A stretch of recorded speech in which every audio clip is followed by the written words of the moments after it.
Ladies and gentlemen, warriors of the mind, seekers of peace, and prisoners of worry, I invite you now to pause, to breathe, and to truly listen. For how long have you lived beneath the weight of anxiety? How many nights have you lain awake, heart pounding, thoughts racing, trapped in an endless cycle of fear? Fear of the unknown, fear of failure, fear of losing control. How often has your own mind, the very thing that should empower you, become the battlefield upon which you fight daily wars with yourself? You are not alone. And more importantly, you are not powerless. For too long, we have treated anxiety as a cruel, mysterious force that descends upon us without reason, a tormentor that dictates our moods, our decisions, our very ability to live fully and freely. But what if I told you that anxiety is not an enigma? What if I told you that fear, worry, and panic are not unsolvable riddles, but functions of a machine that you can understand, you can master, and you can rewire? That machine is the human brain. In Rewire Your Anxious Brain, How to Use the Neuroscience of Fear to End Anxiety, Panic, and Worry, Catherine M. Pittman does not offer vague reassurances or empty platitudes. She does not tell you to simply think positively or to just calm down, as if your struggles were mere inconveniences. No, she arms you with knowledge, with science, with the indisputable truth of how your brain operates. She takes you deep into the neural pathways of fear, where ancient survival instincts still control your modern life, and she shows you, step by step, how to break free. This is not wishful thinking. This is neuroscience. This is empowerment. This is the key to unlocking the prison door that has kept you bound for too long. So I ask you now, are you ready? Are you ready to take back your mind, to reclaim your peace, to silence the relentless storm of anxiety that has dictated your days for far too long? If so, then listen closely, because what follows is more than a book. It is your liberation. Part 1. The Roots of Anxiety. The Battle Within Your Brain. Chapter 1. The Two Pathways of Anxiety, the Amygdala and the Cortex. What if I told you that your anxiety has two origins, two commanders directing your fear response? One is lightning fast, emotional, automatic. The other is slower, thoughtful, analytical. They are the amygdala and the cortex, two powerful players in the anxiety game. First, the amygdala, the ancient guardian of survival, the part of your brain that operates without permission. It detects danger before you can think, triggering fear before you even understand why. A racing heart, a tightening chest, a sudden feeling of panic. This is the amygdala's anxiety, raw, primal, instinctive. Then there is the cortex, the great thinker, the center of reason and logic. It is the voice that analyzes, questions, and worries. What if I fail? What if they judge me? What if something bad happens? This is cortical anxiety, the endless cycle of overthinking, ruminating, and imagining worst-case scenarios. But here's the truth. Your brain is not broken. It is simply following its wiring. And that means you can rewire it. Chapter 2. The Amygdala, the Guardian of Fear. The amygdala is your body's alarm system. It does not wait for logic. It does not ask permission. It acts. It is the reason you jump at loud noises before realizing there is no threat. The reason a past trauma can trigger panic even when you are safe. The amygdala is a survival mechanism, a relic from our ancestors' past, where a split-second reaction could mean the difference between life and death. But in today's world, it often misfires. It responds to stressful emails, public speaking, social situations, as if they were life-threatening dangers. And once the amygdala learns fear, it does not forget easily. So, how do we retrain it? Through exposure and experience. Repeated exposure to fear weakens its grip. Facing anxiety head-on teaches the amygdala that the danger is not real. Small victories, over time, rewire its responses. It is not about ignoring fear. It is about teaching the brain that fear is not always necessary. Chapter 3. The Cortex, the source of worry and overthinking. While the amygdala controls instinctual fear, The cortex is responsible for thought-based anxiety. It asks the endless what-ifs. It crafts stories of failure, rejection, and catastrophe. But listen closely, thoughts are not facts. Your cortex creates patterns, and if those patterns are negative, they become habitual. A single anxious thought can spiral into a cycle. What if I mess up? I always mess up. I'm not good enough. This is how anxiety is reinforced by repetition. But just as the cortex learns fear, it can also learn confidence, peace, and resilience. To rewire it, we must challenge our thoughts. Replace fear-based assumptions with evidence and logic. Redirect our focus. Shift from dwelling on what could go wrong to what is within our control.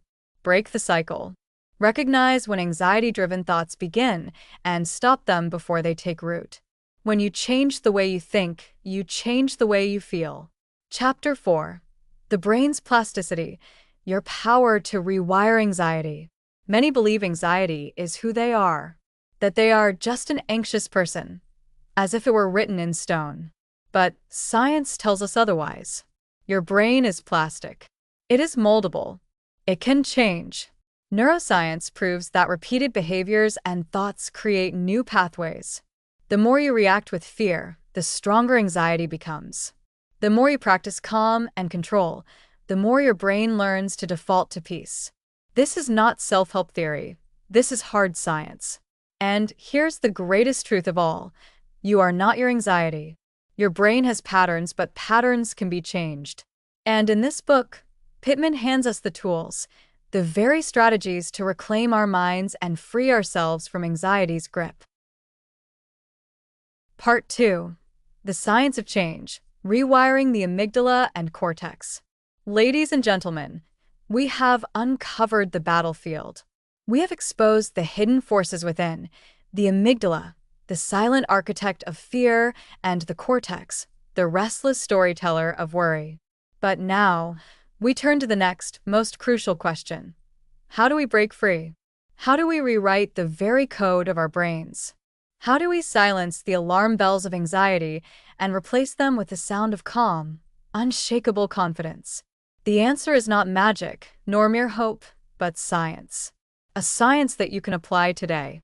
So let us march forward into the strategies, the tools, the weapons that will turn anxiety into empowerment. Chapter 5. Retraining the amygdala, Rewriting Fear Responses. Fear is not defeated by avoidance. No, my friends, avoidance is the oxygen that keeps anxiety alive. When you dodge the things that trigger fear, your amygdala learns one thing. Yes, this is dangerous. And every time you avoid, it grows stronger. But if avoidance fuels anxiety, what defeats it? Exposure. Not recklessness, not force, but gradual, intentional exposure. This is the process. 1. Face the fear in small doses. Start with the mildest form of your trigger. If public speaking terrifies you, begin by reading aloud to yourself, then to a friend, then to a small group. 2. Stay in the fear. Let the discomfort rise. Do not run. The longer you stay, the more your brain learns, I survived this. I can handle this. 3. Repeat. Exposure must be done again and again until the amygdala rewires itself and stops firing unnecessary alarms. This, my friends, is how you train the brain to stop fearing what is not truly dangerous. Chapter 6. Conquering Panic, Breaking the Cycle of Fear. Panic attacks, they strike without mercy. They make you believe you are dying, losing control, going insane. But let me tell you a truth that will change everything. Panic is not an enemy. It is a loop. A feedback cycle between body and brain. Here's how it works. 1. A physical symptom appears, maybe a racing heart or shortness of breath. 2. Your brain interprets it as danger. 3. Your body reacts with more fear. 4. The symptoms intensify. 5. And suddenly, you are in full-blown panic. But what if, instead of fearing these sensations, you allowed them to exist? What if you said, "My heart is racing, but I am safe"? What if you breathed through it, accepted it, and refuse to run. My friends, the moment you stop fearing panic, panic loses its power. Ground yourself. Focus on the present. Touch something solid. Name 5 objects around you. Breathe deeply and slowly. Show your body there is no real threat. Watch the storm pass. Panic cannot last forever. Let it peak, then fade. Do this, and soon your amygdala will learn there is no danger. The panic cycle will shatter. Chapter 7. Reprogramming the cortex, taking control of your thoughts. While the amygdala fuels fear, the cortex fuels worry. Worry is a story your mind tells itself over and over. What if I fail? What if they don't like me? What if everything goes wrong? But hear me now, just because you think it does not make it true. Worry is not reality. It is a mental habit. And like all habits, it can be broken. Here's how. 1. Catch the thought. When anxiety creeps in, stop and ask, what am I telling myself right now? 2. Challenge the thought. Is this fear based on facts or just assumptions? Would I believe this if a friend told me the same worry? 3. Replace the thought. Shift from I can't handle this to I have handled challenges before and I will handle this too. The brain will believe whatever you feed it most. So feed it strength, not fear. Courage, not doubt. Truth, not worry. Chapter 8. Mindfulness, the key to breaking anxiety's grip. Anxiety thrives in 2 places, the past and the future. Regretting what you did yesterday. Fearing what might happen tomorrow. But life, my friends, happens now. And this is where mindfulness enters. Mindfulness is not just a meditation practice. It is a way of living fully in the present. It is observing your thoughts without becoming them. It is noticing anxiety but not reacting to it. Try this simple practice. When anxiety rises, pause. Breathe in deeply. Say to yourself, I am here. I am safe. I am in control. Let the fear pass like a cloud drifting in the sky. Mindfulness teaches your brain not to latch onto fear, but to let it move through you. Part 3. Building an anxiety-proof mind for life. My friends, we have come so far. We have uncovered the hidden forces behind fear.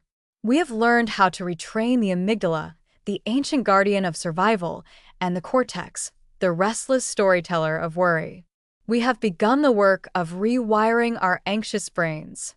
But now we arrive at the final step, the step that transforms knowledge into lasting mastery. Because this journey, this fight against anxiety, is not about temporary relief. No, my friends, it is about building a mindset so powerful, so resilient, that anxiety loses its grip on you forever. So now, let us forge a lifetime strategy. One that strengthens your mind day by day, thought by thought, action by action. Chapter 9. The Power of Habits, Rewiring Through Repetition. If you wish to change your mind, you must first change your habits. Anxiety, my friends, is not a one-time event. It is a pattern, a loop that plays over and over until it becomes automatic. But if anxiety is a habit, then here is the good news. It can be unlearned.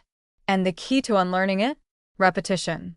Every time you replace fear with calm, face a trigger without running, question a negative thought instead of believing it, you weaken anxiety's hold.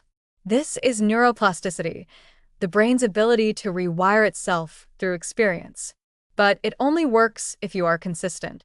So ask yourself, what thoughts do I repeat daily? What behaviors feed my fear? What small change can I make today to reinforce courage instead? Because, my friends, small changes, practiced daily, create unstoppable transformation. Chapter 10. The Role of Exercise, Sleep, and Nutrition. You cannot outthink anxiety if your body is working against you. Your physical state fuels your mental state. If you are running on stress, poor sleep, and junk food, your brain will struggle to function at its best. So, let us rebuild the foundation. Exercise. Movement is medicine. A brisk walk, yoga, Or strength training lowers stress hormones and rewires the brain for calm. Sleep. No battle can be won without rest. Poor sleep fuels anxiety. A solid 7 to 9 hours each night restores emotional balance. Nutrition. Your brain needs the right fuel. Cut back on sugar and caffeine and nourish your mind with healthy fats, proteins, and whole foods. These are not luxuries, they are necessities. Take care of your body, and your mind will follow. Chapter 11.